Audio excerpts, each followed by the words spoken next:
那汉光演习昨昏是第2天，模拟演练高雄永安液化天然气厂互敌军占领，咱军警反特工甲抢回来。另外，伫新北的北里是进行战交演练，模拟敌军对北里重化。今年阁增加 M60A3 战车协助长距离的攻击。现边赶紧集合，原来是模拟供应各电厂天然气资源的关键基础设施。高雄永安液化天然气工厂，去互敌军特工队入侵占领，警察嘛赶紧加入支援。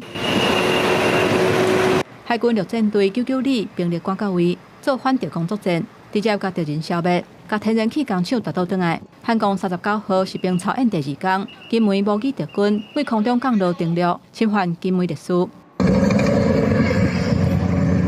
敌军想要控制去年才开通的金门大桥，阻碍国军兵力转移。国军运用炮兵火力来压制，机动部队用机枪来扫，成功把敌人灭掉。官兵冲入去防空壕，就作战位置进行防卫部署。模拟敌军为新北北里北堤海沙堡登陆成功，随做第2线的防御。敌军瓦紧，使用热火箭弹来反击。还有机枪辅助，伫防空壕外口，还有今年新增加的 M60A3 战车，小甲做当地激烈攻击，消灭敌军。因为北里海沙堡、台北港、甲淡水河口，防看作是首都卫戍区的防卫铁三角，更加需要加强防守。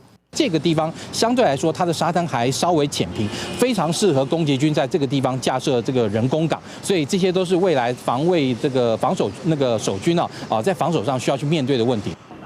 记者综合报道。